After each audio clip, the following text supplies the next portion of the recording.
Going on? How you doing? Zanford. What's going on, Zanford? It's all good. My man, Robbie Joe. What's going on, Robbie Joe? The one and only. My man, Kwaku. Kwaku, the special guest in the building.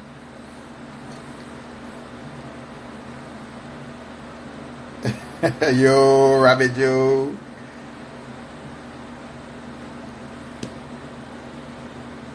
Get that request in, get Kwaku's request in, and then I'm good. I'm good. How you doing, Zanford? It's all good? How was your day? Or how is your day going?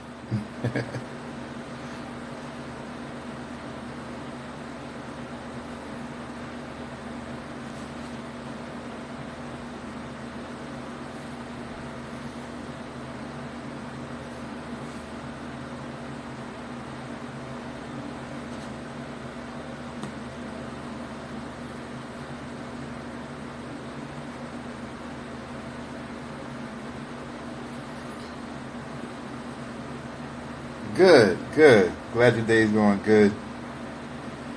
Never know, you know? So many crazy things happen, man. Good things, bad things. Kwaku, go ahead and request, and I'll bring you in. As soon as you request, I'll bring you in. And we can go ahead and get started.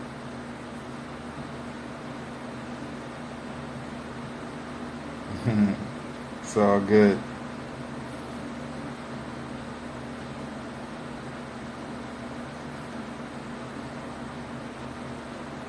Where's Kwaku? Kwaku! He came on. We waved at each other, Kwaku. Go ahead and request, and then there we go. My man. There we go. What's going on, Ramos? I see you. I see you. What's up, man? What's going on, my brother? How's it? Am I turned sideways or what? Yeah, you turned it sideways, but it's all good. We'll live in your universe. Nah, I'm good. I was trying to set things up a certain way, but that wasn't working. How's that? That's better. Yeah, you joined the galaxy now. You joined our galaxy again. All right, good. I gotta make sure we get a. All right, there we go. Can you hear me? Good. Yeah. I can hear you. You're kind of pixelated, but it's all good. But I'm probably the same way to you, because you know everybody looks perfect on their own thing, so it doesn't matter. But you're good. You're good. We can, as long as we can hear you, we can see you. Yep, you're good, man. I see you perfectly. Straight. Good. All right, so some more people will come in, man. We're gonna go ahead and get started for the people that have been waiting.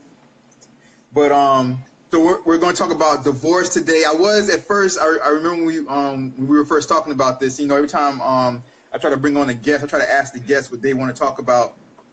I try to talk about whatever's passionate towards them.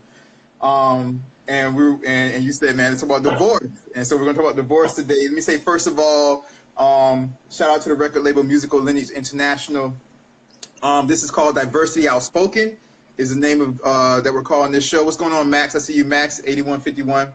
So Diversity Outspoken. I see you, Veronica. And so I call it Diversity Outspoken because we speak about a diverse amount of topics, which means anything, very much, right? Diversity. And outspoken, meaning that we're outspoken about a diverse range of topics, meaning that we talk about everything possible, and we talk about it in the most outspoken, straightforward type of ways. So that's why the show is called Diversity Outspoken. Today we have Kwaku James. Kwaku. Before we get into this, is there anything that you want to say, anything that you have on your plate, anything that you want to plug, anything coming up, anything in your career? Boris, I see you, Boris. I haven't told them what your career is. I haven't told them about what you do. If you want to go ahead and start yourself off by introducing yourself and telling them what you do, we can start there. All right, my name is Kwaku James. I am a fitness instructor. That's how I met Omar. But also, I teach martial arts to kids. I love it. I've been in martial arts for almost 40 years. I've been dibbling, dabbling here and there. Started around when I was 6, and now I'm about to be 46. So, you know, it is what it is.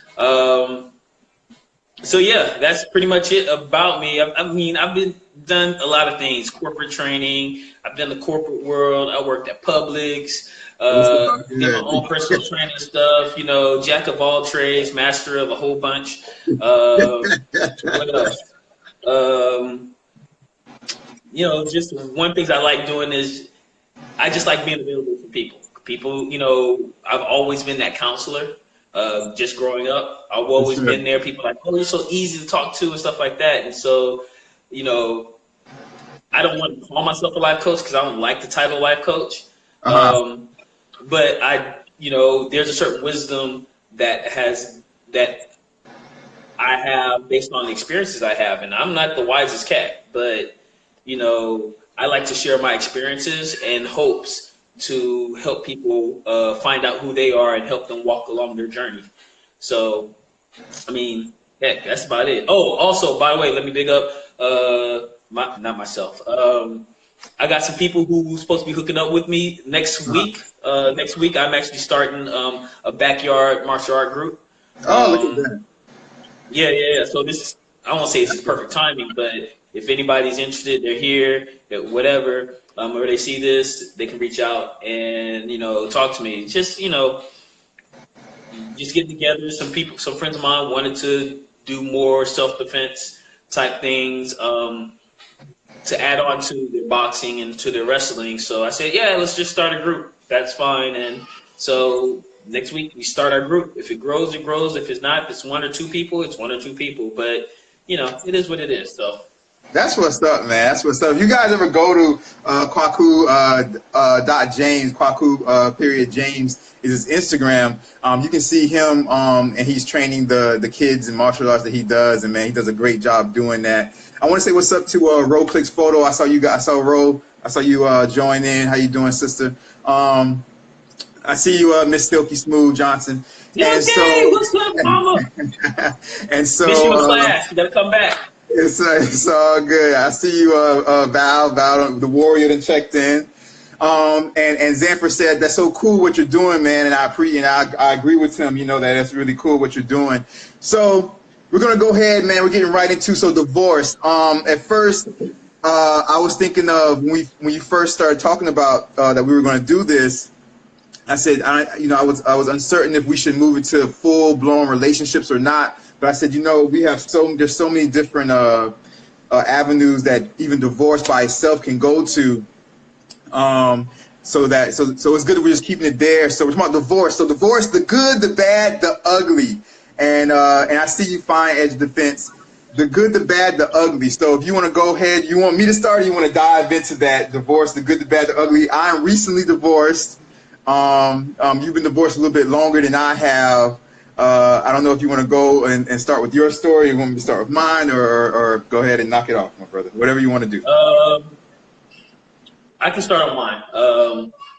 Bottom line is, first off, this is not me bashing my ex. She's an awesome person. She's a great mother, and I didn't choose this topic so I can have a bitch fest about, you know, what she did wrong, what I did wrong, and blah, blah, blah, and how that's our personal issues or whatever. I'm not here to badmouth her. So I'm just putting that out there right now. But I'm talking about my journey based on my experiences and kind of what happened. I mean, and we just kind of grew apart. I remember, it's funny because I remember I was talking to my aunt, and over the last couple of weeks since we've been leading up to this, something came up to my aunt, and I was speaking the day of my wedding. Okay. And as I'm waiting for my ex to get there, you know, she said, well, you know, this is forever. I'm like, yeah, I'm down. I'm like, you know, and, you know, I'm at the altar. I'm waiting. They get there, you know, this, that, and the other. We say our vows. We get married. And I took it personal. You know, that was my promise to her. That was my promise to God. I'm at the altar. I'm like, yo, we gonna do this come hell or high water. You know, Yeah. I'm there. We were married for 14 years. Throughout that time, she was like, oh, we're just gonna get a divorce or whatever. I mean, people say stupid stuff when they're married. People say stupid stuff when they're in a relationship, when they're hurt. Hurt people hurt people. Yeah. So, you know, one of the things that she would say is like, one thing she would say would be, oh, you know, well, we're just gonna get a divorce. We just need a divorce. I'm like, all right, you know, whatever. We ain't getting a divorce. Whatever, but, you know. And one day she said it. She said, when are you gonna realize that me and the kids don't want to be with you? And for some reason, when she said that, after years of saying all this stuff, that planted the first seed where I was like, well, damn, you know. Fast forward about 4 years later, you know, this, that, and the other. We had some other things that happened. You know, my daughter passed away in 2010. And, you know, other things happened. So, I mean, there was a lot of things involved in that. As in probably a lot of relationships. And I realized a few things. One, whenever she would walk in a room, I wouldn't be in the same room. I'd like, you know, subconsciously get up and go to our bedroom. Or she comes to the bedroom, I subconsciously would go and get into the living room and watch TV. And I realized over about a year, technically that was our life. You know, we didn't talk that much unless we had, you know, business to talk about, family things to talk about. For the most part, that was our life. We didn't really interact with each other. And then I went through a couple of depressions. And in retrospect, you know, I didn't do some things that I probably could have done better, being honest. But the things I did try, they, you know, I don't know. We just grew apart for whatever reason we did. And so that being said, I decided that I didn't like the man that I was becoming because I had we lost our daughter, but I had 2 boys and a baby girl. And I didn't like the image of a father and a man that I was presenting to them. You know, I want them to see a husband as someone in love with the wife, in love, you know, flirting. I want the kids to be like, ew, mom, dad, go get a room. That's nasty. You know, I wanted that, and I couldn't give that to them. And we worked real hard. I'm pretty sure she did on her part. I worked real hard on my part to make that happen. And, you know, it didn't. So we got into a big fight one night. I got kicked out because we were going through a lot. We just lost our house. We were staying somewhere. And we got to a fight. And they were like, yo, you know, that's it. You got to go. What's up, Fed? How you doing? And that was, you know, I was homeless for about a week, and I found me a spot. And during that time, she would come back and she would ask, well, what are we doing? Are we getting together? What are you doing? Are we getting back together? And I said, let's just work on being friends. Bottom line, let's just work on being friends. And she would ask me like every month. And I'm like, let's just work on being friends. And it wasn't working. It kind of wasn't working. And she started, well, other people want to talk to me and this and that. And then I'm like, okay, well, do you? I mean, I just, you know, I said, do you? If that's it, then whatever. You know, I'm trying to get my life back on track. Yeah. And she was like, well, we should get a divorce. I said, you bring the papers, I'll sign them. Bottom line. About 2 months later, she brought papers. I signed them. Went through the process, and then we were divorced. Then it's dealing with life after divorce. So again, she's an awesome woman. She's great. We just didn't work. You know, the bottom line. So in a nutshell, that's my story. And I mean, you know, I've talked to you the journey after divorce. And that has been the interesting part, the journey after divorce. And I guess we can talk about that later, but that's pretty much my start, my story. there's more, but we can get to that after you. I mean, you don't even have to say anything about yours if you don't want to. I mean, we can just. I mean, it's all good. It's all good, man. You know, I won't, not say anything. Man, I do want to say, what's up to? I saw her Goofy come in. NG5, man. I saw Helen. I saw ES8795. I saw Kodiak. I think that's your homeboy. I saw TS021. Kid Narato. Bazooka came in. Rose. I see Rose. And so when you were talking, man, like, first of all, I saw that Val said she was sorry. Warrior said she was sorry. I saw Zanford said that he was sorry, and he said that he hears what you're saying. And I think the whole thing with losing a child is really big. It has to be a lot of stress on a relationship. I see you, Michelle. Michelle just came in, radiant. And so losing a child, I think, is something that most relationships just can't get past, even if they are going through the best of times, So yeah.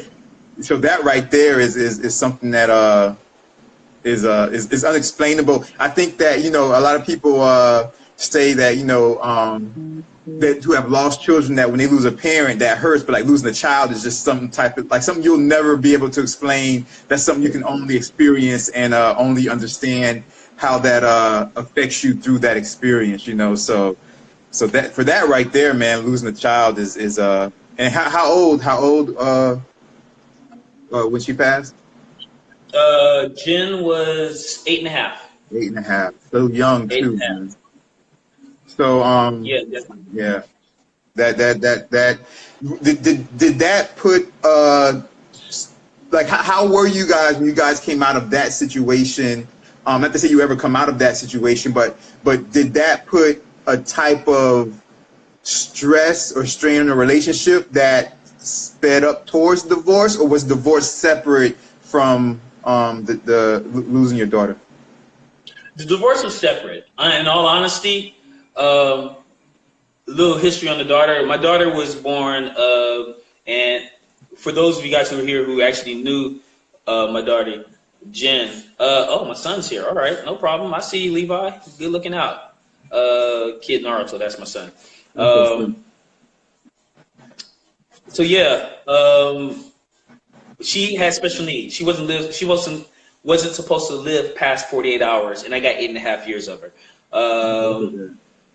The doctor told us we had to get a feeding tube for her, and we had it inserted, surgically implanted into her belly. They were like, you know what? You guys are a young couple. We can just let her, just pass. We won't feed her or anything like that, and and you guys can have more kids.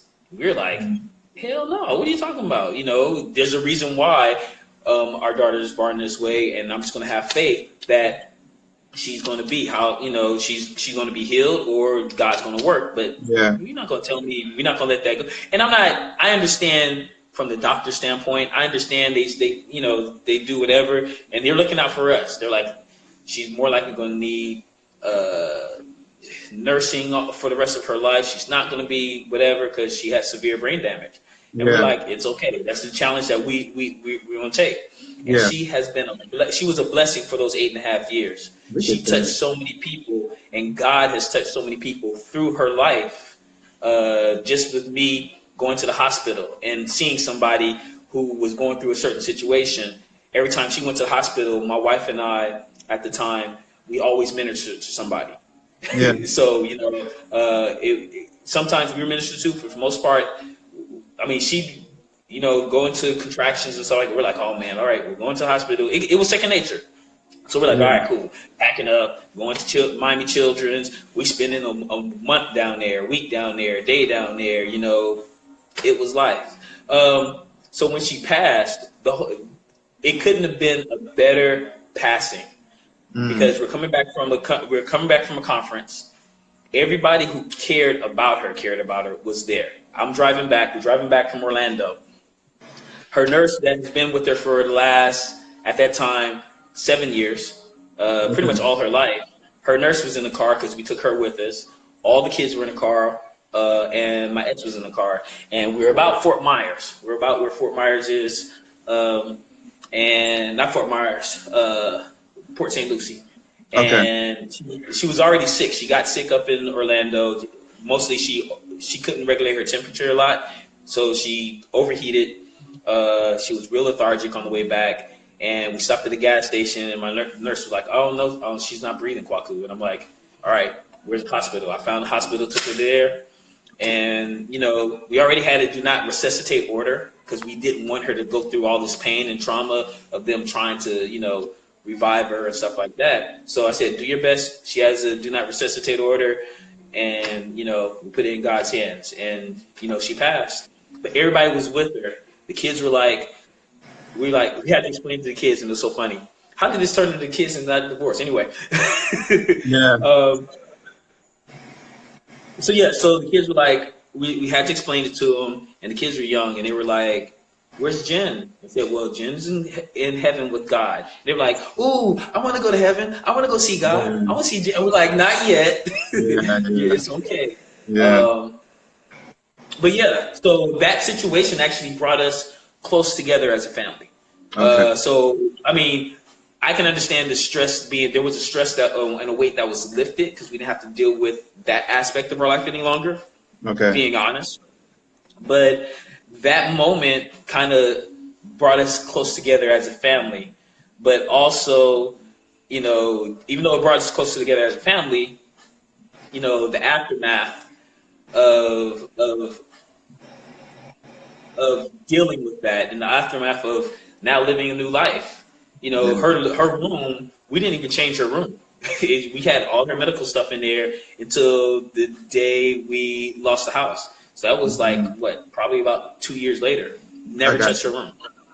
Yeah. So I mean, even though it was a weight lifted, but it was what it was, Man, well, I think, man, like I said, man, like first of all, just the strength of you for sharing that, is something that's so important.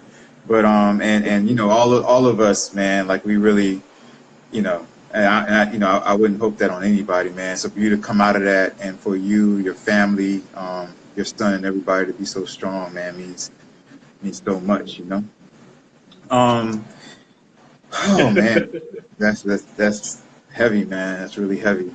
I got both my sons on here now. What's up, Gabe? Oh yeah. There you go. The Smokey Gabe. Yep. What's going on, Smokey Gabe? How you doing, my brother? And I saw Giselle came in also.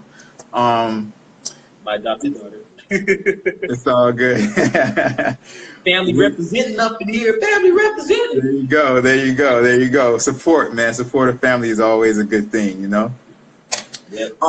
When it comes to divorce overall, I think that, and I'll get to my story in a second. I think that I think a lot of people may not understand that, just like with every relationship, it's not an easy decision. It's not a decision that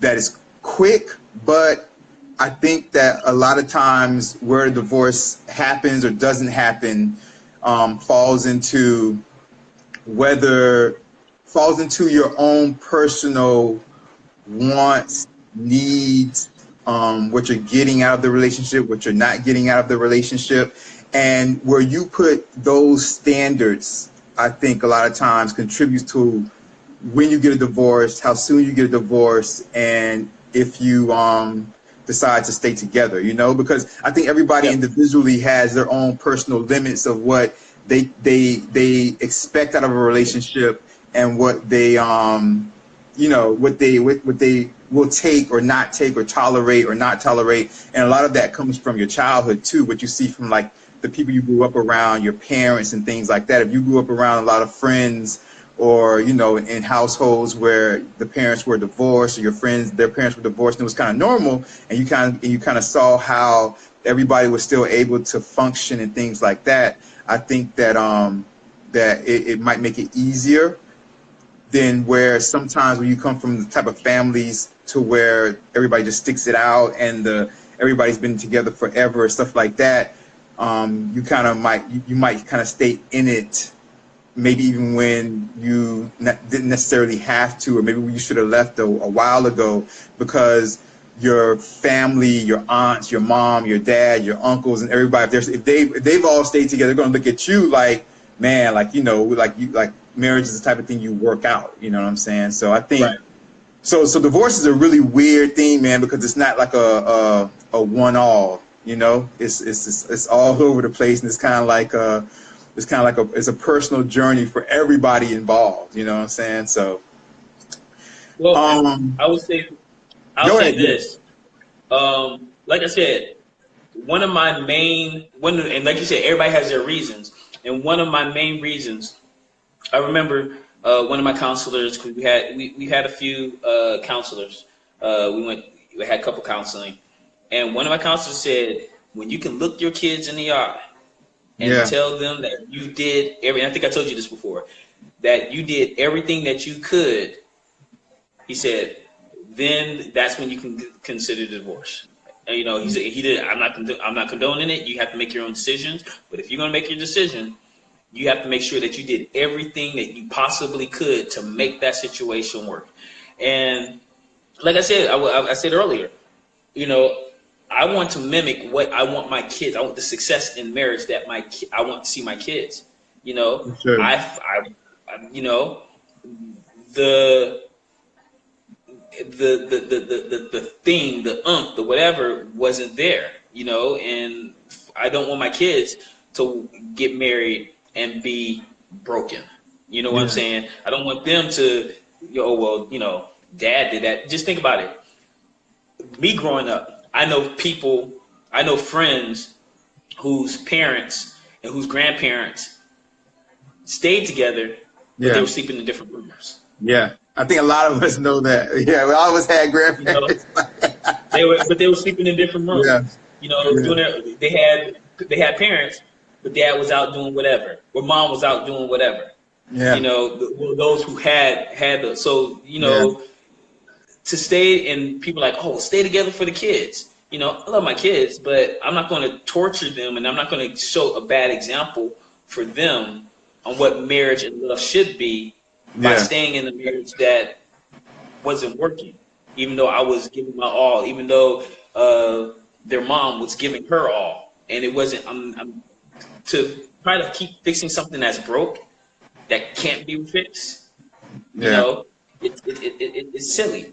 It's silly, and it'll just be to this day still doing the exact same thing.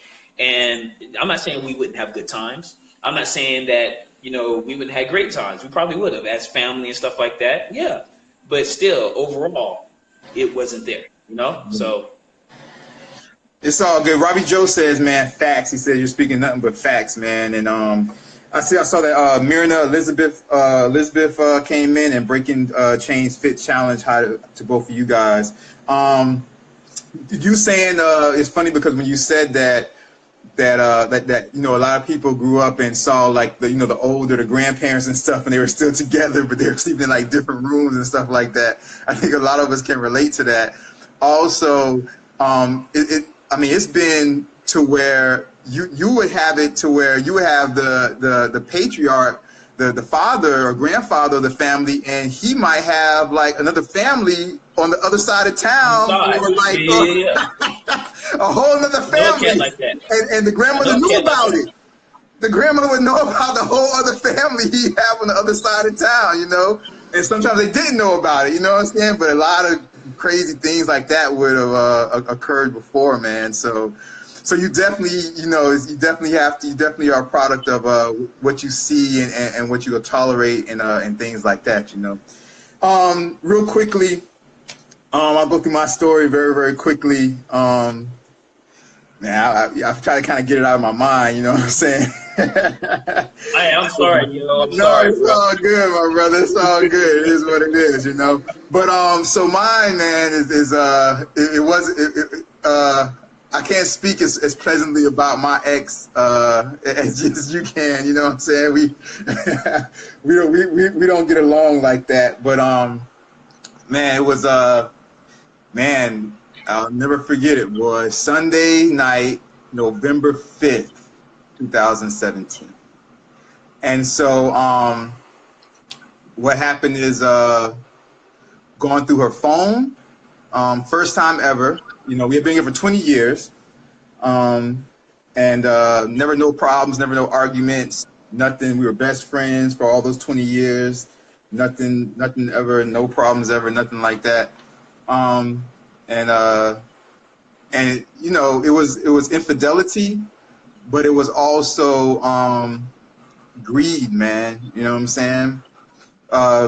Going through her phone, and you know, I had never been in her phone for 20 years. You know what I'm saying? But I have a photographic memory, you know, and I could just see that. I could just see, you know, her with the code. You know what I'm saying? Her putting that code in.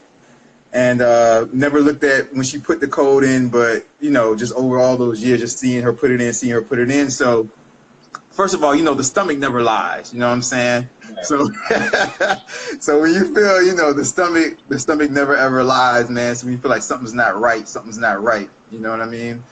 And grabbed the phone. I tried to put in the code twice. I tried to put in the code.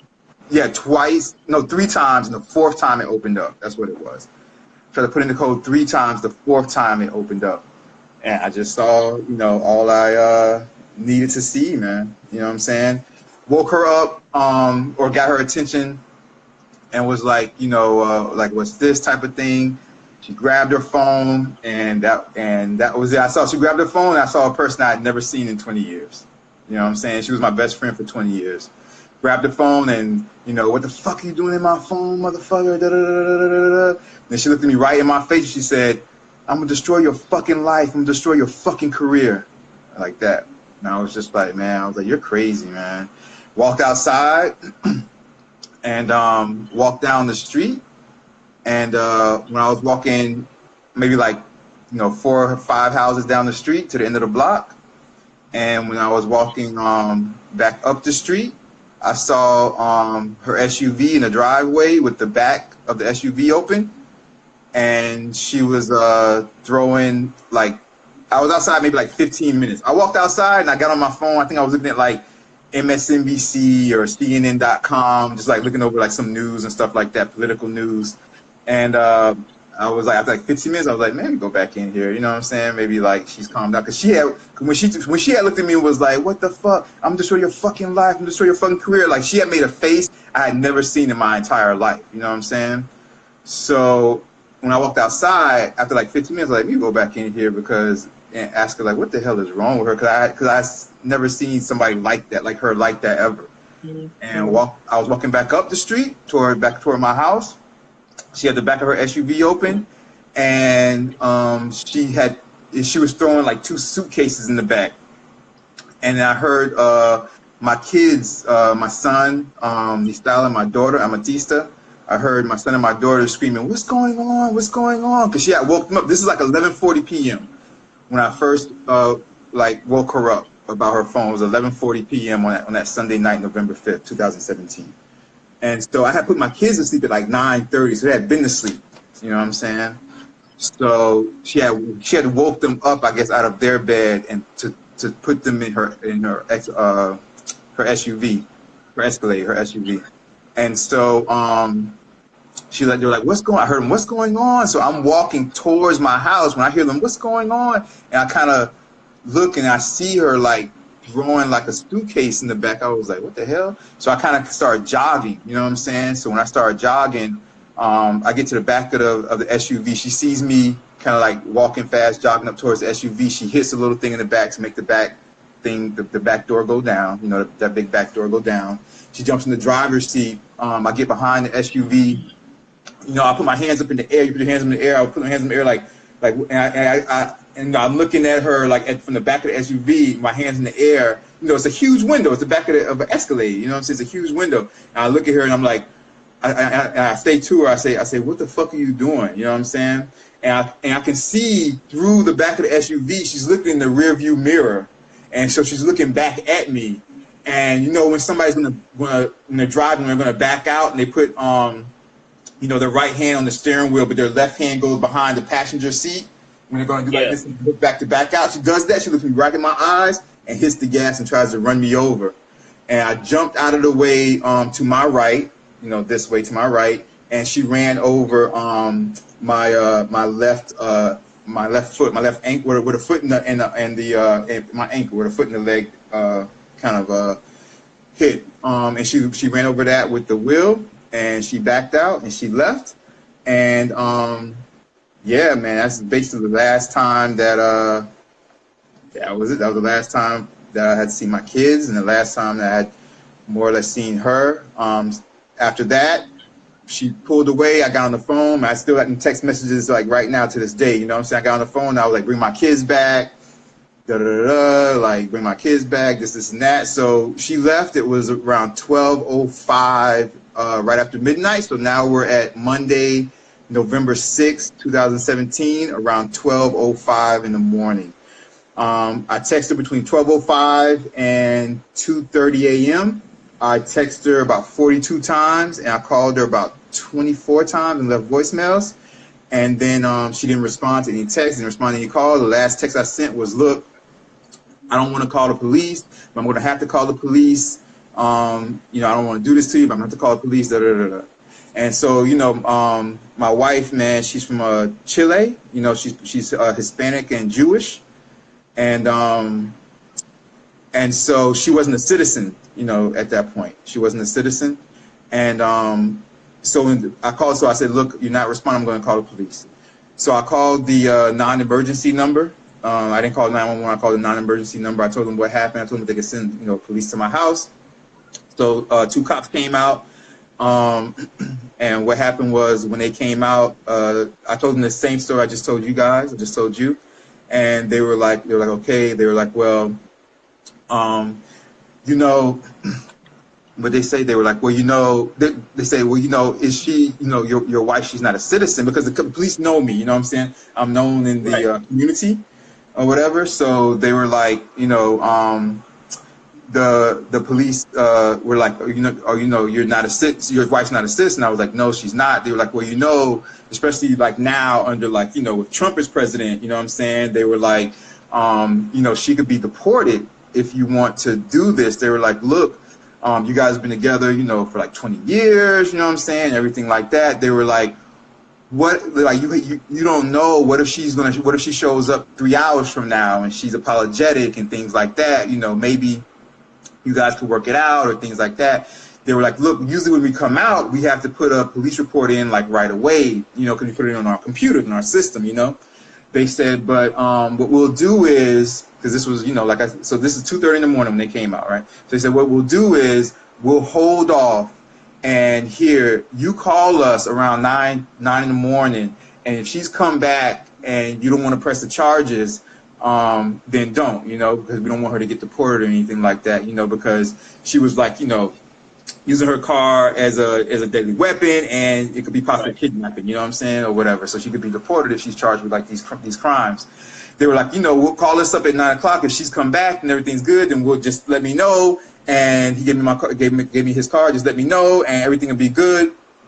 If she hasn't come back, let me know, and we'll put the report through. I said, okay, fine, that's good, man. I appreciate it. So around like 8:45, there was a knock on my door. Boom, boom, boom, boom, boom.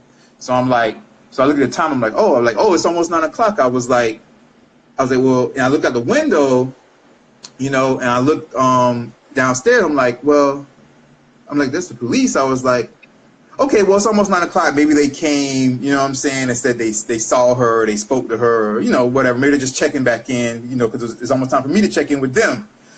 And I opened the door, and there was one of the police, the sergeant that was there from earlier that morning. There was another police officer, and then there was the chief. And the chief was actually like with tears in his eyes, and I was like, what's going on? And they were like I said, like I'm really good in the community, and a lot of people know me in the community, you know what I'm saying? So I'm really close to everybody in the community, and they know me, they know my family and everything. So the chief was crying, and then he was like, man, I'm so sorry. I'm so sorry. And I was like, what's the hell? They were like, I'm so sorry. And I was like, what's going on? And they were like, well, you know how at 2:30 you called us out, you know, because your wife had taken kids and all that. I was like, yeah. They were like, well, at 4:30 she went to the county and said that you committed domestic violence against her. I was like, what? I was like, I didn't even touch her. I was like, what are y'all talking about? They were like, we know. They were like, but we're so sorry. They were like, you'll get through this. I was like, so you guys here to arrest me? They were like, well, you know, when it's a domestic violence complaint, we got to take somebody in by law. I was like, are you serious? I have never been arrested in my life. You know what I'm saying? Nothing ever happened to me in my life. You know what I'm saying? And so I invited the police in. I actually cooked them all breakfast. I changed my clothes while they were eating breakfast. And I said, man, let's go to the station. You know what I'm saying? They arrested me. They booked me. That was that Monday. I spent that night in jail, and then I was released that Tuesday in like the nighttime, like 9 o'clock at night. I was released that Tuesday, like 9 o'clock at night. From there, I went and I filed for a divorce while I was in jail. That Monday night, my lawyer came by. I filed for a divorce that Monday night because I was like, you know what I'm saying? Like, I've never been arrested. And you know what's funny is that, well, it's not even funny, but you know what's interesting is that she always said, she was always like, you know, like you're known throughout the community, da-da-da-da. If I ever wanted to fuck you up, like joking around, you know what I'm saying? If I ever wanted to fuck you up, like I could say that you hit me. You know what I'm saying? She used to always say, like, you know, the only thing that I make somebody look bad is if they like, you know, have, you know, do like something with a child, like have sex with a child or domestic violence. She was like, so if I ever want to fuck you up, I could just say you committed domestic violence against me. You know what I'm saying? I see you, Blake.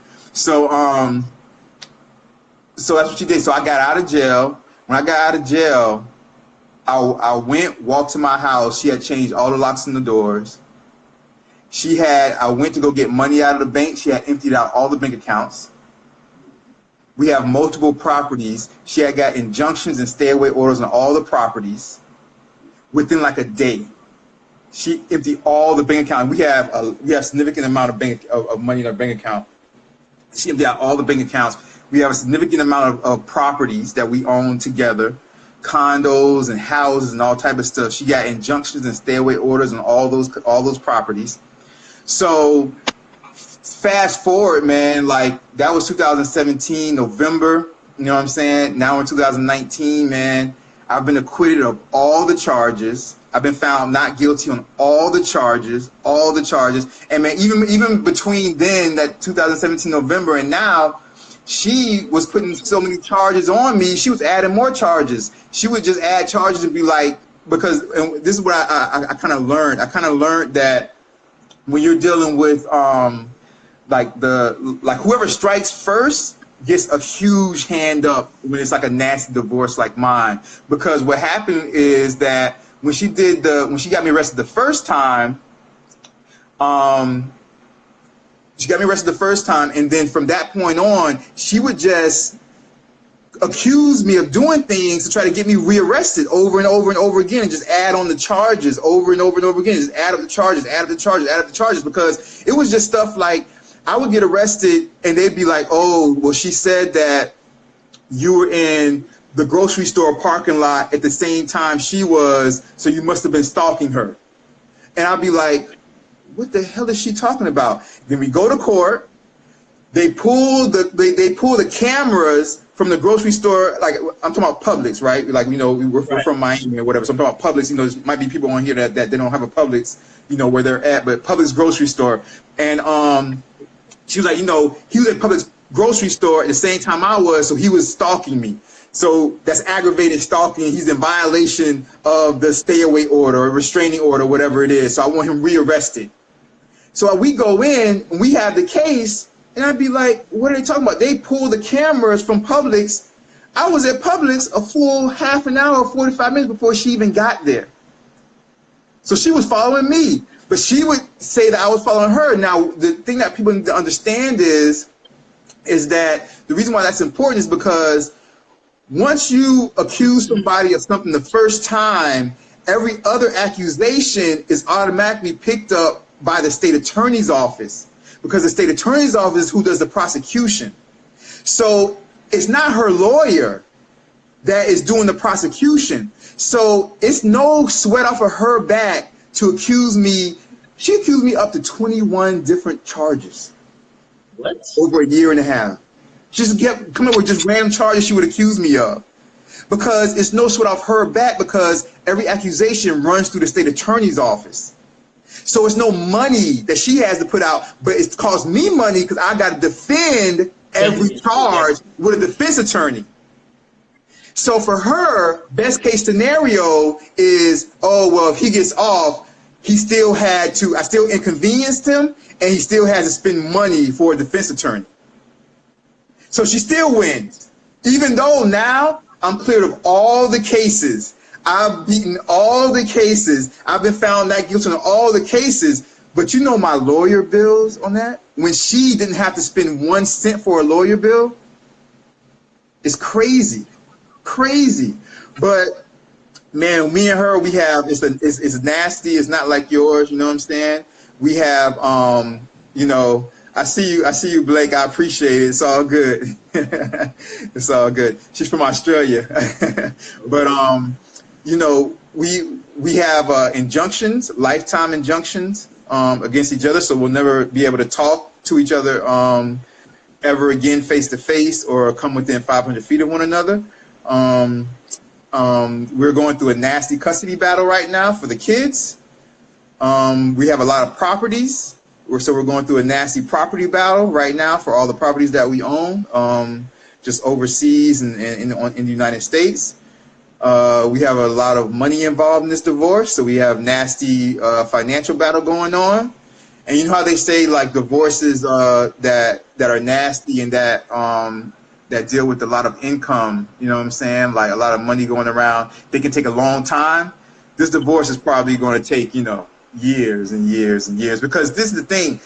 She wants everything. Like she wants me to be like nothing, like no nothing. Like she wants I mean, it was even to the point to where she would go to my jobs and put injunctions. She would go to the court and have an injunction put at the address of my employment, so I couldn't go to work. And then I go to the court and get it taken off. Me and my lawyers would go to the court and get it removed so I could go to work. And then her and her lawyer would go to a different judge and get it put back on. So I couldn't go to work again. So it got to the point to where I would be at work. My bosses and stuff would like call me down and be like, "Hey man, like they just served you with this injunction and you got to go home. You know what I'm saying? You can't go to work." And I'd be like, "What the hell?" And then I would leave the job, go home. Then we have to book to get the judge to hear, the same judge that put the injunction on, to hear the case, so I can get it taken off, so I can go back to work. But the judge's calendar might not be open for another month or another month and a half. The judge's calendar might be full for a whole month or month and a half. So for a month and a half, I'm out of work. Then we go to the judge and we explain to him the situation, and he's like, "That's ridiculous." He gets it taken off. I'm back at work for like a week, 3-4 days. Her and her lawyer go to a different judge, get the injunction put back on. I'm at work for 3-4 days. I get served again with another injunction. I have to leave work and go home. Then I have to go to that judge's calendar, and that might be another month and a half that I'm sitting at home out of work. And she kept doing that over and over and over and over. So, you know, my divorce is you know, let me just say, man, that you know, it changed everything that of what I saw, of what I thought about people. Let me just put it that way. It changed everything, man. It changed everything. It changed everything. Like, you know, I've always been, you know, I always thought that if you just treat people nicely, you know what I'm saying, and you you know, you mind your business and you go through life and you do what you have to do. You know what I'm saying? That that Good night, boys. I'll see you guys that later. yeah, I see your voice. So you guys take care. Have a good night, man. Thanks for joining. You know, but that you do everything right. That, you know, just like, you know, the vibe of the world, you know, the energy of the world will always be on your side. But man, to have the person that was closest to me, you know what I'm saying, do me like that. You know what I mean? Like it's something that that I don't know, man. And it's to the point now where I look at everything differently, man. Since November, you know, 5th, 2017, man, I haven't dated. I haven't been on one date. You know what I'm saying? Nothing like that. I haven't been around, you know, anything like that, any females like that or anything like that. And I don't know when I will, you know, because if she can do that to me, man, after 20 years of being my best friend, like I'm scared to go to the movies with a female. You know what I'm saying? Because I feel like, you know, what if, you know, we were coming back from the movies and the female's like, oh, he tried to grab my vagina. You know what I'm saying? I'm like, I even try to touch you. You know what I'm saying? So, because the thing about it is, when she said the thing about the domestic violence, she said, oh, he hit me. They were like, well, ma'am, you don't have any marks. She was like, oh, but no, what I meant was he pulled my hair. They were like, well, ma'am, we can't, like, how are we going to prove he didn't pull your hair? And she's like, well, exactly, you got to arrest him. Right. You know what I'm saying? So yeah, so I don't even, man, like I just kind of, you know, stay to myself, man. I don't trust. I don't want to be alone with no females, man. I want to be alone with no females because this is the thing, right? I was facing 30 years prison time, man, for all the charges she trumped up on me. The judge put them all in one charge. The judge put all those charges in one charge, man. I was facing 30 years, man. If I was found guilty, it was 30 years prison time. Up to 30 years, mandatory 10 years, man. Mandatory 10 years prison time, man. You know what I'm saying? And it's been a long process because I said, man, like all those charges that she trumped up, and it's been a long process. Man, I just got found not guilty, man. I just got found not guilty, man. It was the trial started the day after my birthday, man. I know Robbie Joe's watching right now, and let me just show you how I keep things to myself. Robbie Joe, it was my trial started the day after we filmed that behind the curtain episode, the last one we filmed at my beach condos. You know what I'm saying? The last one we filmed. January 16th was my birthday. That was a Wednesday. We filmed Inside the Curtain on that day. I didn't say it was my birthday, Robbie Joe. I didn't tell anybody. January 16th, it was my birthday. We filmed Behind the Curtain. And then that next day, January 17th, was when the trial started, January 17th, man. I was facing 30 years, man.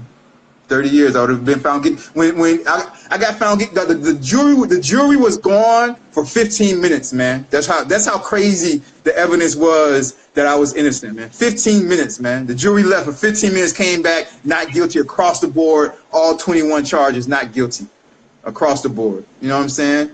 And the judge, man, the judge knew it too, but you know, they can't really talk. But after the case is over, then everybody can kind of speak freely.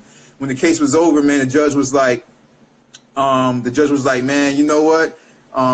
It was a female, man. I love her to death, man. I'll never forget her. You know what I'm saying? And she was like, you know what? She was like, if you were found guilty, she was like, you'd have been waking up in prison tomorrow for 10 years. She was like, I knew you were innocent. She was like, I'm so happy the jury saw it that way. I was like, I appreciate your honor. You know what I'm saying? So, nah, it's crazy, man.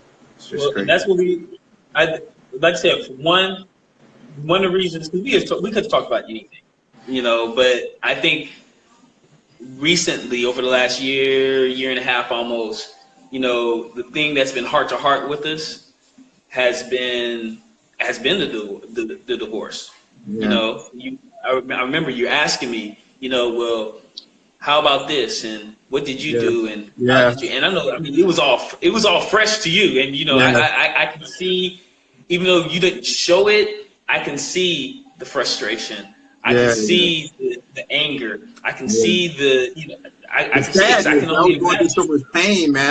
I was Yeah, homeless, yeah. man. I was homeless for months. You know what I'm saying? Because she had locked out all. She had put injunctions and stairway orders and all the properties. Thank God I got a big ass expedition. You know what I'm saying? I would go to the gym.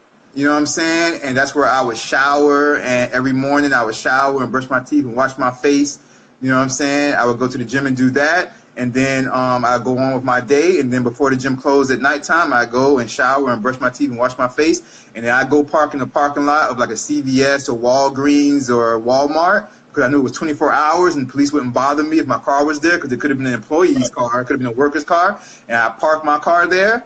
And I knew it was 24 hours. So, you know what I'm saying, if I wanted to go in and get something to drink or something, I could. You know what I'm saying? I went in. What I did was, since she took all the money from the bank account, what I did was I went and got like an American Express card. Thank God I had good credit. You know what I'm saying? I used that, and I'm still kind of using that. You know what I'm saying? Because my money just started kind of opening back up. You know, so I just used that to go in. If I needed to buy something in the middle of the night, at least I was at a 24-hour CVS or Walgreens or Walmart. I could just walk in and buy something to drink or something like that, or use their bathroom. And that's how I did. And I did that for months, man. I did that for a long time. So Yeah, well, and that's it. That's why I chose this. And I thought the title, we came up with that title, The Good, the Bad, and the Ugly, you know, because, you know, there are amicable divorces, you know, divorces like, we separate, you know, especially people who don't have much. They can say, okay, you can have this, you can have that, good, see you later, bye. You know, I say when kids get involved, you know, that's a whole different story. You know, I wouldn't say mine was so much good. I wouldn't say it was so much bad. It's kind of like in between, in between good and bad. I mean, you actually personified the ugly, and I'm pretty sure there have been divorces much uglier than yours. yeah, pretty sure. You know, but you know, I felt in choosing this topic, one, it's therapy for me, you know, because even after 4 years, I'm still dealing with, do I want to date somebody? Do I not want to date somebody? You know, going out. I'm just now really, I think it was last year, I got to a point where I was like, well, last summer, but my kids were here with me. I had my kids all summer. So right after summer, I was like, I feel like I can actually be in a relationship now, like really be in a real relationship. Yeah. But even that, you know, the whole dating afterwards, and once you're really at a point where you can actually, you know, give and trust and want to give, opposed to just dating and, you know, whatever. I mean, I felt like I'm good for a relationship, not just somebody to hang out with so often.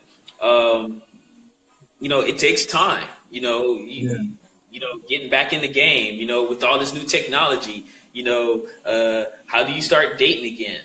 You know, do you just go to a club? Do you get on Tinder? Do you get on, you know, all these other dating sites and stuff like that? You know, what is it? You know, so I felt that people need to hear that, because it's funny, when I put that up, there were so many people who I didn't realize were divorced. Yeah. And I guess a lot of people still didn't realize I was divorced, you know, or so many people, you know, they're like, clink, ding, ding, ding, ding. And they're hitting me up on the side like, ooh, you know, well, I'm just now getting a divorce, or I just got a divorce. And, you know, it's something, it just felt like it's something that needed to be said. You know, I think people need to hear your story. People need to hear my story. To know that, it may not be the best thing, but your emotional health, your mental health ain't worth it. Yeah. You know? Yeah.